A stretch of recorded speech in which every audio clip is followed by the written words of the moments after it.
So some of you guys may have used the strategy called Snots, short notes on the side, last year with your teacher.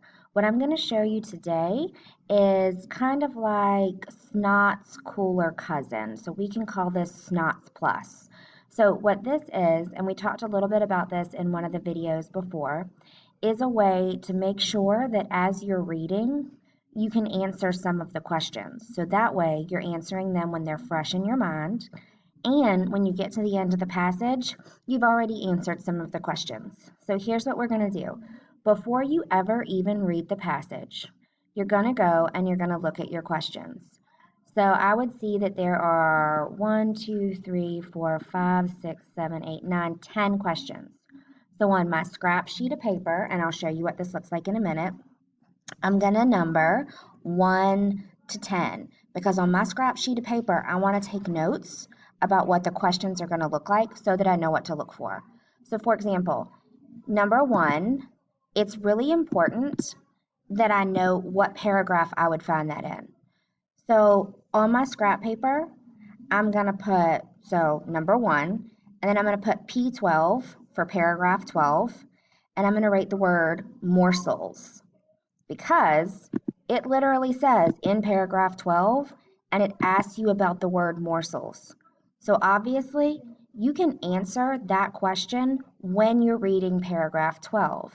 The reason why you're going to write that on your scrap paper is so that you can have a reminder as you read about what you need to be looking for. So you're going to answer this question as soon as you read paragraph 12. And if you've already watched the video about context clues, you'll know that you'll need to reread the sentence before that word, the sentence that that word is in, and then the sentence that word that comes right after that word. All right, so for number 2, which event is the resolution of the story? Now, because you are super smart, you know that the resolution comes at what part of the story? Yes, the end of the story. So on my scrap sheet of paper beside number 2, I'm going to write resolution, and then I'm going to write end in big letters so that when I reach the end of the story, I'm going to answer that question.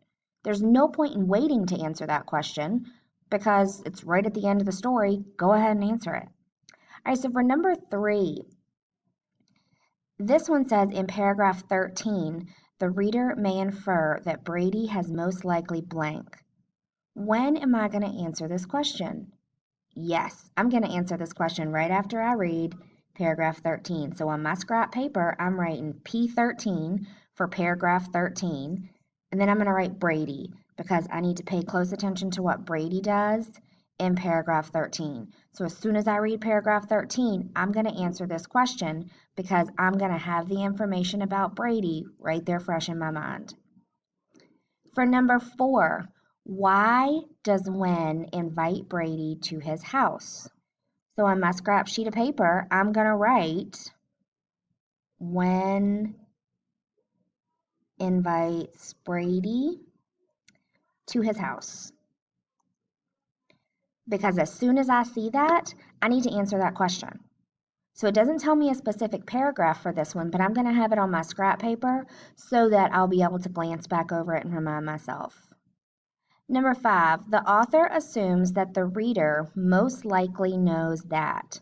Now, for this question, this isn't one that you can look and find the answer right in the passage. You're probably going to have to answer this one after you finish the passage. So for number 5, I'm just going to write after the passage. All right, so let's scroll down and look at number 6. After Brady receives the gift of special clothes, he begins to blank. This key word in this one is after, because if you don't look at after, you might get mistaken and you might think it's something that happens before. So after is the key word there. So on my scrap sheet of paper, I'm going to write after Brady gets special clothes.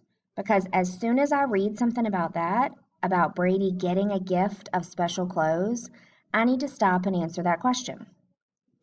All right, number 7. Number 7 is one of those questions where it specifically tells you what paragraph to look in. So this is my favorite kind of question. This is what I like to call a freebie question because you shouldn't miss this one. So let's look at this. Which question is answered in paragraph 5? When will I answer this question? Exactly, after I read paragraph 5. So for number 7, I'm going to write P5 and then a question mark on my scrap paper because I need to stop after paragraph 5 and see which of these questions was answered there. And finally, number 8, based on paragraph 5, which word best describes Brady's feelings as he decides whether to go to Wen's house for the weekend? So again, I'm going to write P5 on my paper for number 8 because I need to look at paragraph 5. And then it says Brady's feelings as he decides whether to go to Wen's. So I'm going to write P5, Brady's feelings. Okay, so now remember, you've done all of this before you've ever read the passage. So you're going into that passage knowing that you're looking for some specific information. You're knowing that you're going to look in paragraph 12 for the word morsels. You're going to look at resolution, which comes at the end of the story. You're going to look in paragraph 13 for something about Brady. You're going to look for why Wen invites Brady to his house. This question, remember, you can't answer until the end, really, because it's assuming something about the reader, so you got to read it first. Number 6, you're looking for something about Brady getting special clothes. Number 7, you need to look in paragraph 5 for a question that's answered. And number 8, you're going to look in paragraph 5 for something about Brady and his feelings. So already, without even reading this passage, you are ahead of everybody else because you know it's about Brady. You know it's about a character named Wen. You know Brady's going to be in his feelings a little bit. He's going to get something with special clothes. And Wen is going to invite him to his house. So what you can do when you do go back and you read the passage, after every few paragraphs, maybe every 2 paragraphs, if they're short like this, maybe 3 paragraphs, it's up to you, you're going to stop. And then you're going to go to your scrap paper and see, can I answer any of these questions yet? If you can, go ahead and answer them. If you can't, you keep reading for a few more paragraphs, maybe 2 or 3, and then you stop.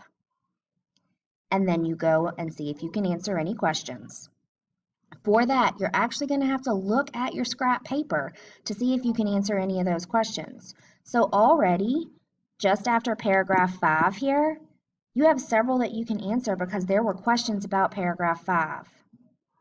So this is going to hold you accountable not only for reading all of the passage, but for really being aware of are you understanding the passage?